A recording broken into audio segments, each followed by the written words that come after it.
We take home inspections and we turn them into actual quotes for repair.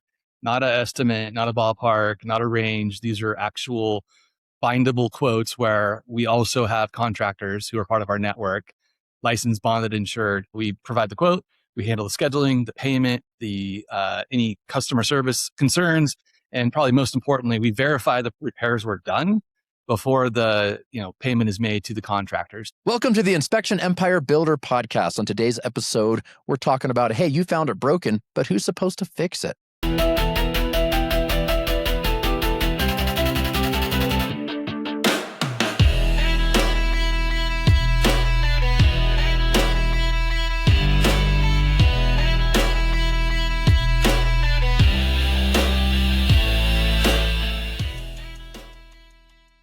And welcome to the show. I'm so glad that you tuned in today. Today, I'm hanging out with Jeremy. How you doing, my man? I'm doing good. Good to see you. It's good to see you again. You were on the show maybe about 9 months to a year ago, if I remember right. Man, give me an update. How's life been for you? How's the business doing? And I got to know, how are things?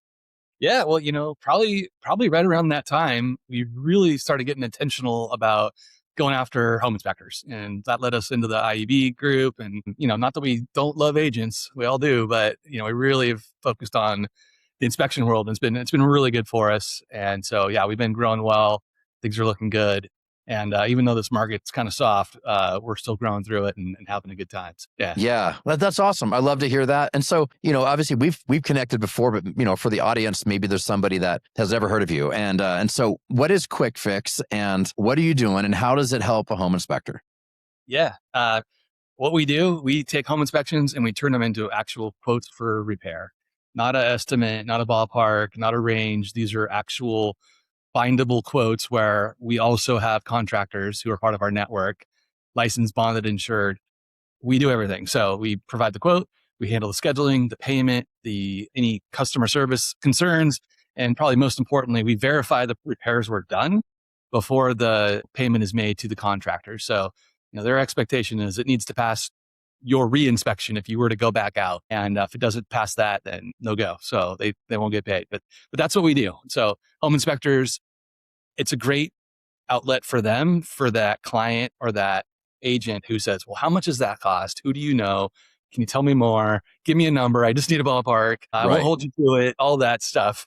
And that's dangerous territory for us whenever they're like, well, how much is this going to cost? This water heater. And it's like, and we look at it and be like, well, the connections, I look at it, it's like, this thing's 15 years old. The connections are out of date. There's a lot of code updates that need to be done to this installation. And so then it's like, well, last time I think it was like, $1,500, but they're all a little different. Sometimes it's more or less depending on, and now you're, as an inspector, you're like, you're like doing the dance of like, I don't want to overcommit on a price, because if I tell you $1,200, the guy comes back at $1,700, to do that water heater, my phone might be ringing. It's like, bro, you told me. And it's like, man, I don't want to. Right. And sure, $500 isn't that big of a deal on it, but that's a water heater. But then what about roofing and the HVAC? And there's a lot of stuff. And it's like, man, I don't, and they want to range and like, it's just an awkward dance. And we try not to give them price ranges and, but with Quick Fix, you're giving an actual price and you have an actual contractors that will do it for that price that you're quoting. Yeah. And that's what we've gotten really, really good at is, how to do that. How do you give an accurate price? And, that was something I was in the software game for quite a while here, but I've been a real estate investor on the side. And, as I started doing rehabs and stuff, the first one was really scary. The second one was a little bit less scary. After a dozen of them, though, I was able to walk through a house and get a pretty good sense of what things were going to cost. And I realized in my software world, I'm running algorithms and we're doing these things all day long. That's what people are doing when they walk through the house. They're like, all right, square feet, high ceilings, tough access, debits and credits to what it costs to do that water heater. Right. Yeah. And it was very similar to what I was doing in the software world, which was becoming AI. And I thought, man, there's a huge opportunity here, because I've been in this situation where I need to know what things cost and other people are asking what things cost, and it causes problems in transactions. And none of us want a deal to fall through, right? If the inspection makes it fall through, that doesn't look good for you, which should never be your fault. You don't create the defects, you just acknowledge them, right? Right. Defects don't kill deals. That's what I've come to believe.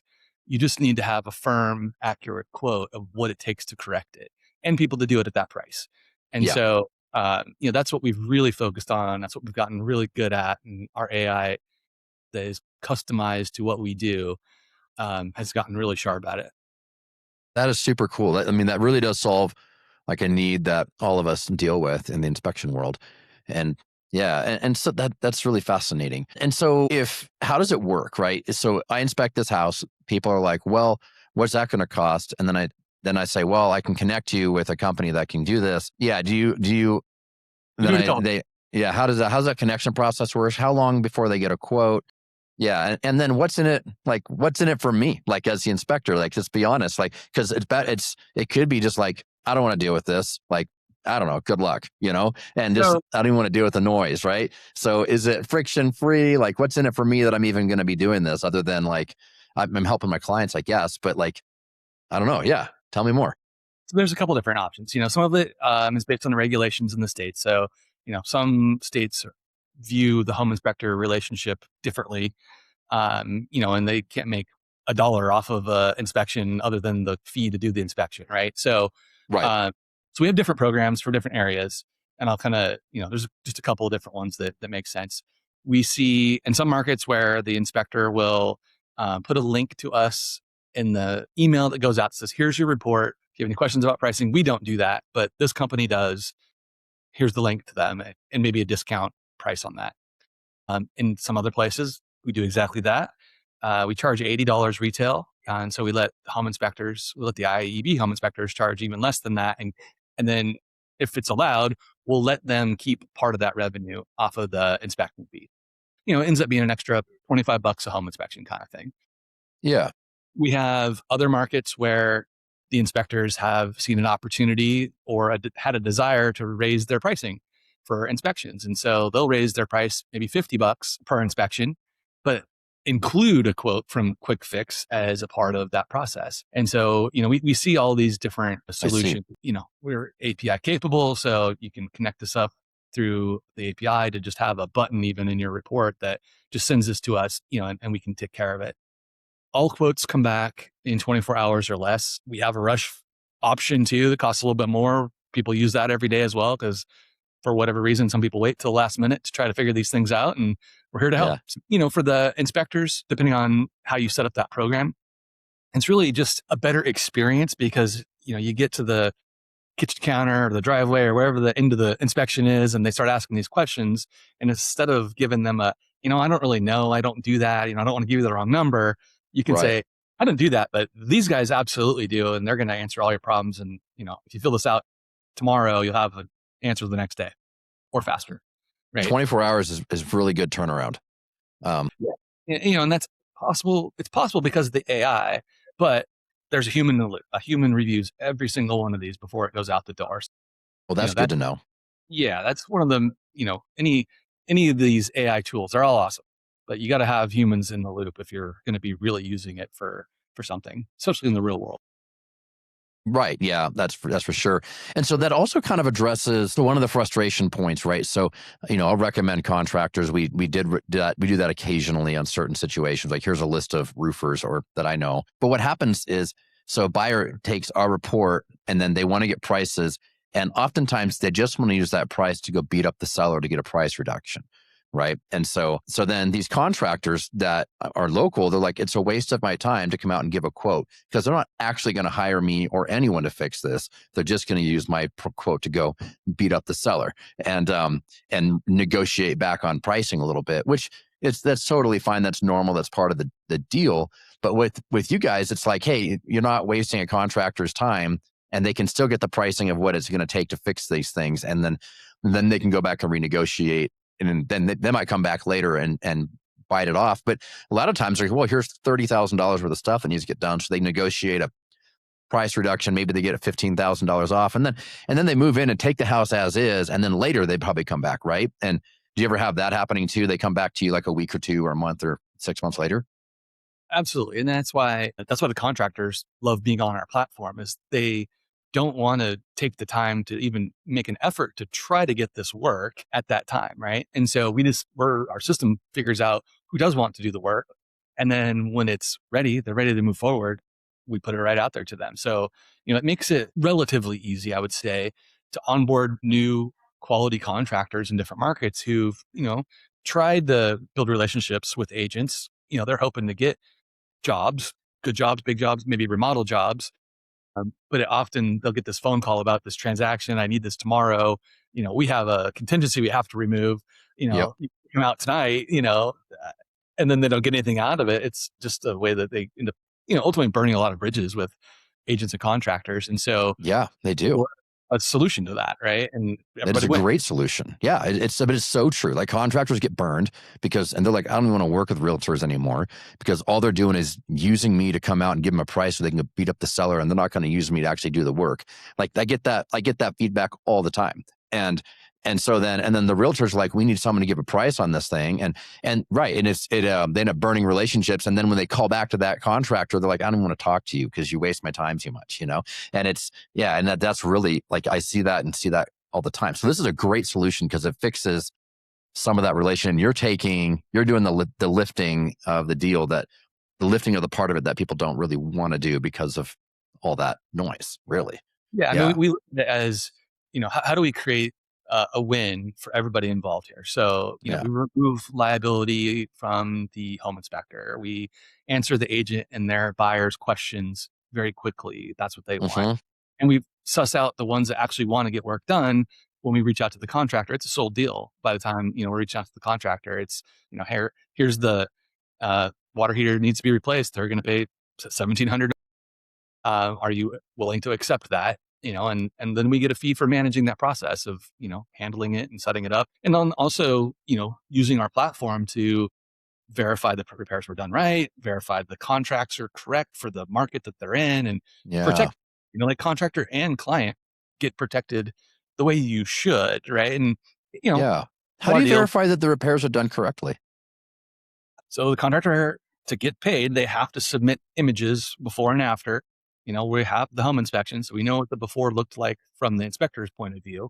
And then the people that are responsible for signing off on that are general contractors that work for us. They're not acting as a general contractor, but they know what they're looking at, right? And so, we could tell if the drip leg's been installed or the valve has been replaced or whatever, right? So, that's how we do that. And then we make the recommendation to the client, like, hey, everything looks good. Any concerns on your part? Rarely there is. If there is, we sort it out and get to the bottom of it and make them go back if necessary. But, we're holding the money, right? So we control the funds. That has a lot of power to get things done, right? And that's something that we have learned how to do. Whereas homeowners, you don't buy home repair very often, and especially don't buy the same home repair very often. So as a homeowner, you don't ever really get good at it, right? Unless you're like in the business of doing rehabs and or you're in construction and kind of know how these things work. Most people aren't. So they don't, get good at it. You get better at buying a car than you get better at buying water heaters, right? Right. Yeah. No, that makes sense. Yeah. And just the repeatability of it over and over and over again. And yeah, that's true. And you're right. The average homeowner doesn't buy a water heater very often. And so, whereas you're doing it every day, and that's like being you're an expert in that process. Right. And I think that's, which is, like the inspector, we're looking at the water heaters every day. So, we know what we're looking at all the time too. And that homeowner, they're really good at whatever their job is in their career and their field, and everybody's good at what they're good at. And none of us are good at everything. So yeah, I think that's incredible. So man, I think that really does solve a lot of pain points and problems across the board. And I like how you're using the mix of AI and humans and, making sure that everything is kind of done right, Yeah. So how did you get into this, man? Like, how'd you get started? I mean, I know you said you're like property investor and then software background, and you're like, I think I found a solution to this. So when did you start the company? And do you have business partners, or did you just start this on your own? Yeah. So it hit me during a transaction. I was the seller. It was a house I had rehabbed. It was on a golf course, and it was kind of a flat area where this home was at. And I guarantee at some point the irrigation system of this golf course broke and it flooded underneath in the crawl space of this house. It left the dry lake bed effect. Home inspector let out. no problem with the foundation whatsoever. Like a one-time incident, soil dried out, left that look. Inspector called it out. Buyer got his buddy, who was a foundation contractor, to come out. It's like, oh, the house needs $40,000 worth of work. And then this guy's like, I need a $40,000 credit or I'm walking away. And I'm like, that was the entire profit and then some on this house that we were flipping, right? And so I'm like, I can't do that. Like, there's nothing wrong with it. If you're worried about golf course flooding again, like we could put it in a French drain, a couple $1,000. I'll do that for you or give you that credit. The guy was like, 40 grand or I'm walking. And I was like, see you later, pal. But then I had, a property that had to go back on the market after falling out because of a home inspection related item due to the foundation. And we got to disclose all this stuff now, right? Right. And, I turned to the agent. I'm like, this didn't have to go down this way, but we couldn't get anybody to give this guy a second opinion that was more reasonable really fast. And so that deal fell apart. When I was talking to the agent about it, I'm like, that's not the first time stuff's happened, but that's the worst one.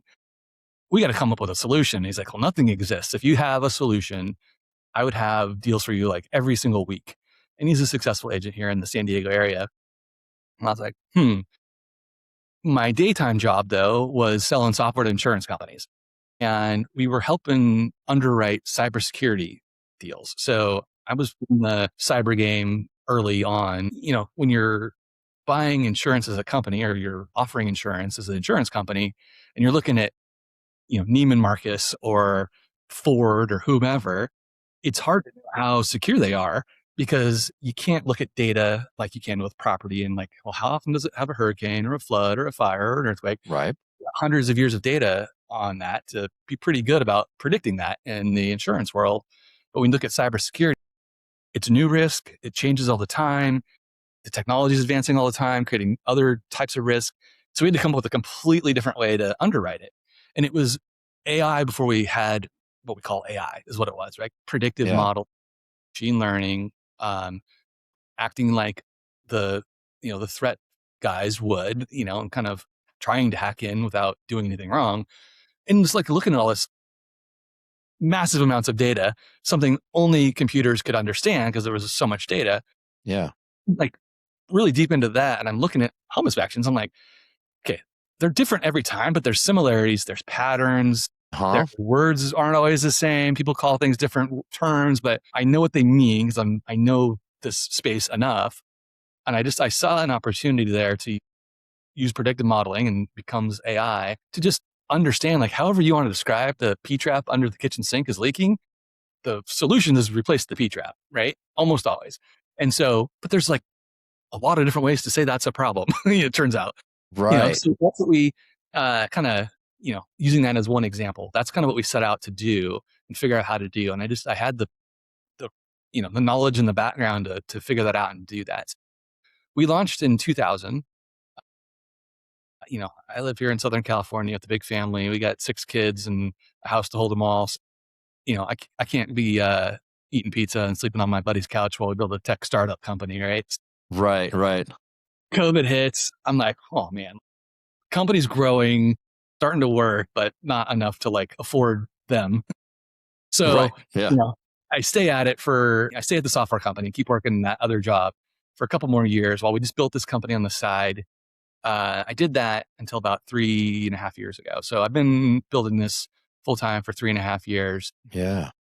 Kind of fast forward to today, we're nationwide. We've got contractors in every major market. The AI is very unique now. And, we're seeing, thousands of these every month coming through the system. We've been invested in by the National Association of Realtors and the MLS out here in California is one of our investors. So we've got some good backers, to really support this business. And it's really starting to take off. And really, as I dig deeper and deeper into home repair and construction and stuff, the only way to make this work and to be really, really good is you got to touch all pieces of it, right?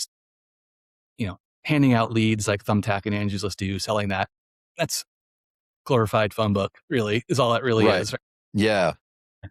So that doesn't help that much, really. I mean, you can go to Google and it's just as successful as Thumbtack, in my opinion. Yep.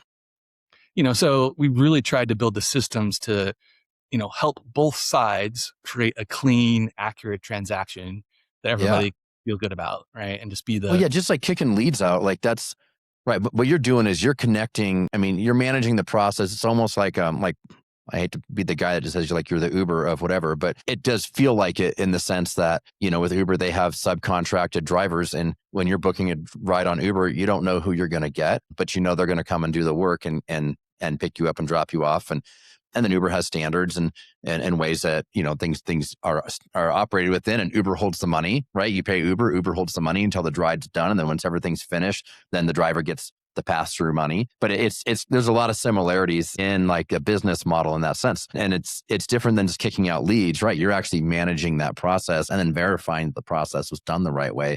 I mean, that's a lot too. So how many employees do you have now? we have about 9 employees, whether Okay. it's a mix of some contractors and employees, but yeah, there's about 9 of us here that are able to do this at this point. Yeah, that's awesome. And yeah, that's really cool. So in the journey, like what's been maybe something that was harder than you thought it was going to be?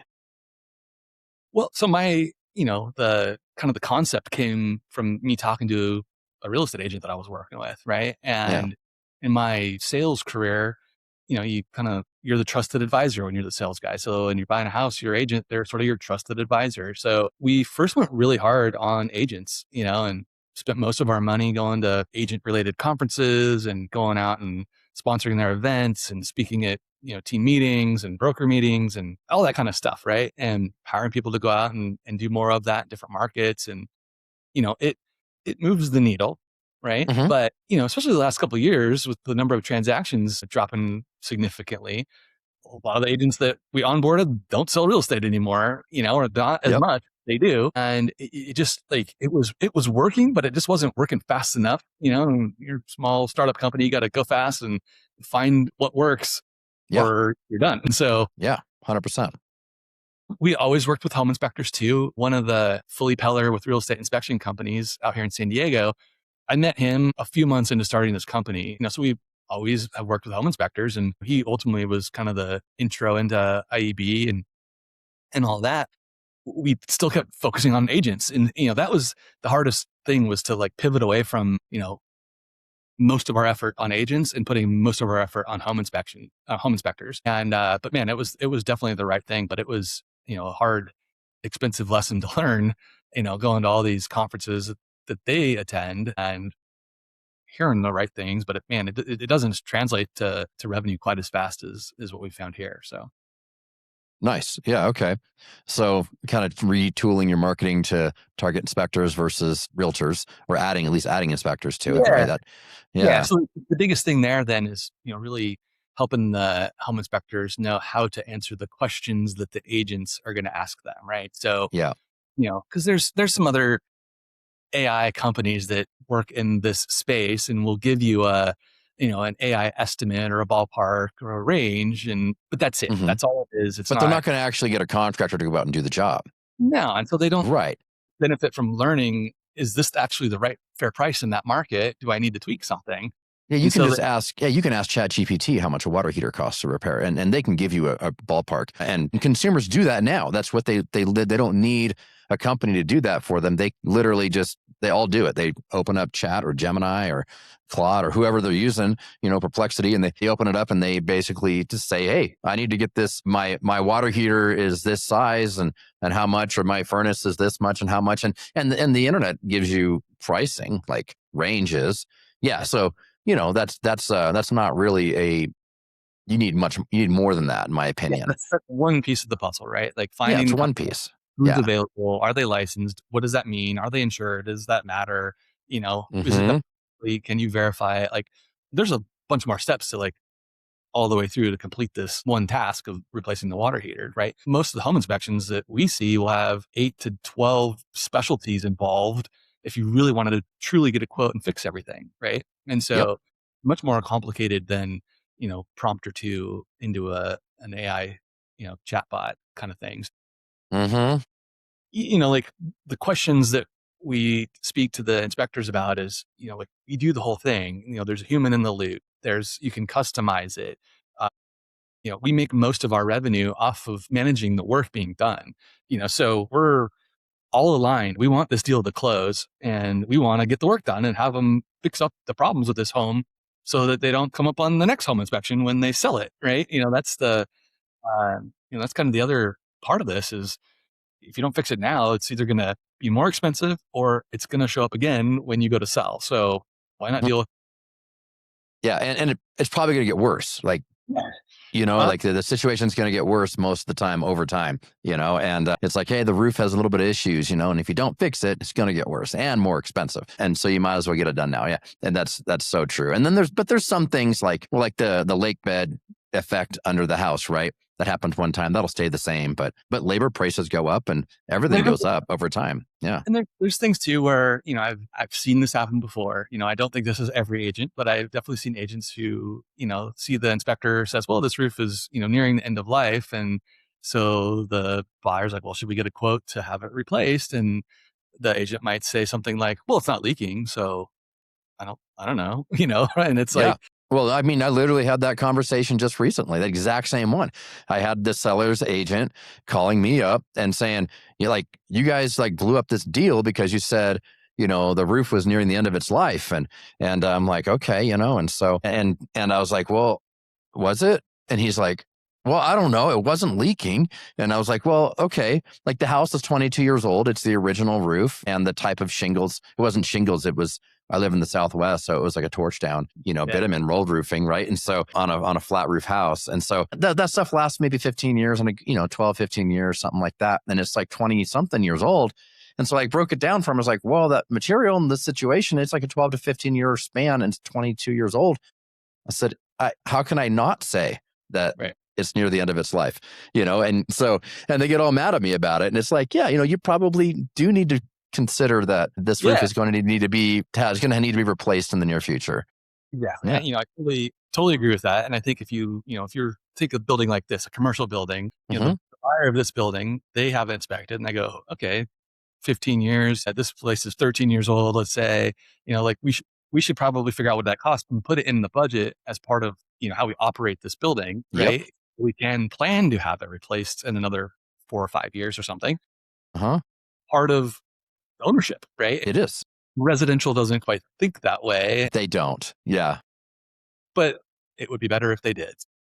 It would be. Yeah. That is one thing. I love doing commercial inspections and being in that world just because it's very much like an investment. It's a formula. It's a very logical thing, and whereas in a residential, there's a lot more emotion involved. It's like, well, little Johnny's going to be sleeping in this room. So got to make sure that everything's okay, it's very, very different environment, but then in a personal budget versus a commercial building investor budget, it's a very different kind of budget, Yeah. I mean, everyone's scraping by to get their first home, especially, and yep. So I get it without a doubt. Yeah. I get it. It only gets more expensive if it starts damaging things because it's been leaking and you didn't exactly know. If the roof starts leaking, it's not just a roof anymore. Now you've got other issues, potentially mold and other things that you got to deal with. And it's way more expensive real fast. That's kind of another thing we do with how we handle these quotes is we try to educate as well of well, here's what this looks like. Here's why you would consider this. Or we see all the time, some folks don't realize that's probably the HOA's responsibility or that's probably the utility's responsibility. Call them first. You don't have to call us. And in other cases, it's well, there's high moisture on the wall. There's a good chance we can open up a small patch, fix a plumbing issue right there. And that's going to be the end of it. That costs this, right? But there is a chance that moisture is coming from somewhere else and it's a potentially way different issue than we don't know, and that's the truth, right? And so rather than trying to, sell you on a cheaper fix and then come in there and do a change order that you don't expect, so everybody's already worried about, when they hire contractors, just try to, keep this as clean and organized and as transparent as possible is what we're really trying to do for this whole space. Yeah, no, I think it's brilliant. I love what you're doing there, and you're right. There's moisture on a wall. I don't know what's going to, I could open up to fix the pipe and then find there's a bunch of mold inside the wall that we didn't see before. Or maybe it is simple. I mean, yeah, you're right. There's a lot of the I don't knows until I get into it, and putting out pricing remotely, looking at home inspection reports, I can see that there's a lot of variables that would be hard to address.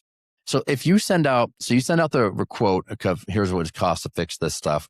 You knock it out in 24 hours or less.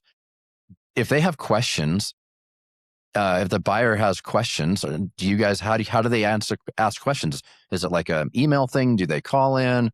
How do you handle that?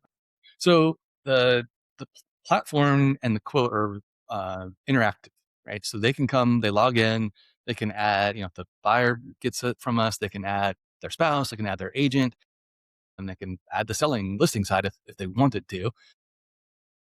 There's message features where they can ask questions, they can request edits, right? So like I was saying earlier, we might acknowledge that the furnace is old, so we suggest that you have a contractor service it and clean it and keep it running. But maybe they do want to budget for it and know what that new one's going to cost in a couple of years. They can request an edit, so we'll switch it out from a service task, or you at least add a replacement task on something like that.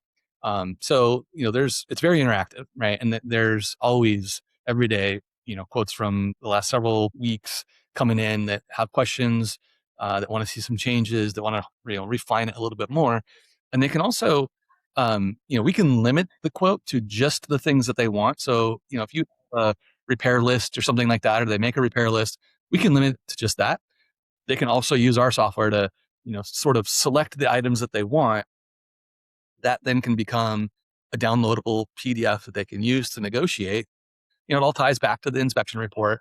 That's and cool. If they get that credit, they can come back and they can switch those things out, do exactly that stuff, whatever they want.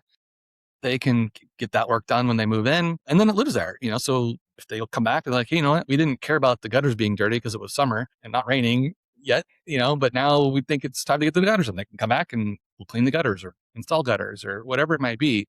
Um, it's ongoing, right? And it creates a record. Ultimately, where we really want to see this go is, we help you when you buy the house, make that easy, keep it easy while you own it, have all of your dashboard of receipts when you go to sell it. And now you can, show the next buyer, like, look, I had pride of ownership. I took care of my home. Here's all my receipts. Kind of like, taking your car you got from the car dealership and getting it serviced there and then selling it again later on. Like, you've got all the records, and it's, Yeah. which contractor was out there, they were licensed, like if there's any warranty issues or anything, it's all clean and, orderly and right there. And, that was, the home we have now here, an engineer owned it. And, Those I, are the best. Yeah. when I came in, there was like binders, like here's the paint color in this room, and here's the tile, and here's a sample of that tile, and here's the name of that tile, and here's the flooring, and here's some extras of that flooring, and here's where we got the light fixture, like all of it. Here's every manual for every thing in the house, all organized. And I was like, this is beautiful. I've never seen this before. Like, there's some people that do that, but there's these digital versions of that a lot of companies are starting to come out with, but the homeowner doesn't want to put all that information in there. Like, an engineer might take time to do that, but they're right. rich, So the way we go about it, we have the home inspection. We've got all that data. We know what work has been done. You've got your receipts. We've got the images. Well, and then even a year later, 2 years later, they need something fixed in the house. They might just go right back to you because you did such a great job, like organizing it and connecting the dots. It just seems like you have the play here would be getting that long-term relationship with that homeowner. Like, over time, like, it turns into something that is a great asset for them too. One thing I was thinking about is that right now, some contractors will, like, say, put a new furnace in, and then maybe the seller agrees to pay for that, but they'll do like payment at closing out of the escrow. Do you guys do that with your construction projects on that? 100%. So that's actually the last piece of that. So help you when you buy, help you while you own, help you not only fix up any inspection related items, but let's make it look nice as possible before you sell it to get max value, right? Yeah. And if you can't come out of pocket for that, we have multiple pay at close options. So, we've got our preferred companies that we work with, but all of those different groups have different underwriting solutions, right? And kind of different criteria. We've really taken the time to understand which one makes the most sense for the client and the situation, recommend that, so that, we can fix up the water heater and fix up the furnace, and then also, paint, carpet, floor, whatever it might be, and do that. So yeah, absolutely. And, the inspection can be a part of that as well, the fee for that. So you get paid, we get paid, but the client doesn't have to pay till closing. Yeah, no, I like that. That's really cool. Man, it's been really cool catching up with you and seeing like all this, like all the updates and how the company's growing and stuff. And so if someone wants to get a hold of you, what's the best way to look you guys up? Yeah. So it's thequickfix.com, just like the t-shirt, I guess. Right. So we had to spell quick a little bit differently so we could afford it. But that's there. I'm Jeremy at thequickfix.com. Okay. And yeah, happy to answer any questions anybody has and talk more about this stuff. So obviously I we're love it, man. Dude, it's been excited about. great. It's been great catching up and learning more about what you guys are doing. And I think you bring a lot of value to the inspection industry. And so I hope that, I hope you get a bunch of calls from this. Yeah. So if you're listening and you reach out, let them know you heard about them on the podcast too. I'd appreciate that. Yeah. Awesome, man. Dude, well, thank you so much. I can't wait to see you at one of the next events. I know we have a few coming up soon. So I'll talk to you later, man. Sounds good. Good to see you, All Matt. right. Bye.